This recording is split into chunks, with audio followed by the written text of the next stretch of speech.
Perinjanam west NSSന് സമീപം താമസിക്കുന്ന വടശ്ശേരി ഈശ്വരി ഉണ്ണികൃഷ്ണന്റെ വീട്ടിൽ കവർച്ചാശ്രമം. സംഭവം നടന്നത് ഇന്നലെ രാത്രി 12:30. വീട്ടുകാർ സ്ഥലത്തില്ലെന്നറിയാവുന്നവർ തന്നെയാണ് കവർച്ചാശ്രമത്തിന് പിന്നിലെന്ന് കയ്പമംഗലം പോലീസ്.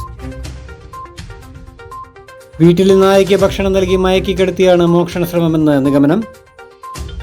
ഈശ്വരി ടീച്ചറുടെ ഏകമകനായ ധീരജ് വിദേശത്താണ്. ഈശ്വരി ടീച്ചർ 45 വർഷമായി കുട്ടികൾക്ക് ട്യൂഷൻ എടുത്തു പോരുന്നു.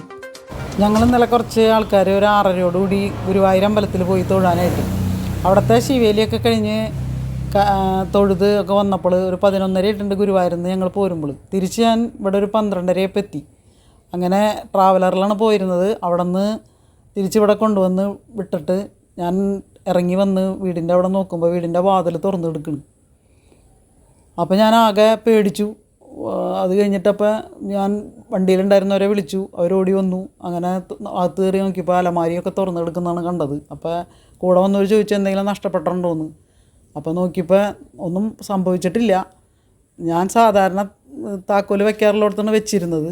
അപ്പോൾ അത് പരിചയമുള്ള ആരെങ്കിലും കണ്ടിട്ടുണ്ടായിരിക്കാമെന്ന് ഞാൻ വിചാരിക്കുന്നു.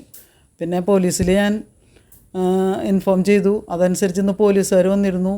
അപ്പോൾ അവരുടെയും നിഗമനം അത് തന്നെയാണ്. നിങ്ങൾ അവരപ്പം ജസ്റ്റ് കയറിയിട്ടുണ്ടാവാനാണ് സാധ്യത എന്ന് പറഞ്ഞു. കാരണം എൻ്റെ കിഴക്കയിലുള്ള വീട്ടുകാർ ഉറങ്ങിയപ്പോഴേക്ക് 11 മണിയായിന്ന് പറഞ്ഞു. അവർ ഉമ്മറത്തുനിന്ന് പോയപ്പോൾ. അത് കഴിഞ്ഞ് ഇപ്പോൾ പോലീസ് പറയണം എന്താണെന്ന് വെച്ചിട്ടുണ്ടെങ്കിൽ 2 പേര് ഉണ്ടാവാൻ സാധ്യതയുണ്ട്. അതിലിപ്പോൾ ഒരാൾ കയറിയിട്ടുണ്ടാവും. അപ്പം നിങ്ങളുടെ വണ്ടി വന്ന് നിന്നപ്പോൾ ജസ്റ്റ് അവർ അവിടെ നിന്ന് എസ്കേപ്പ് ചെയ്തതായിരിക്കും എന്നാണ് പറയണത്. സംഭവത്തിൽ പോലീസ് കേസെടുത്ത് അന്വേഷണം ആരംഭിച്ചിട്ടുണ്ട്. അവർ വിഷൻ ന്യൂസ്, തൃശ്ശൂർ.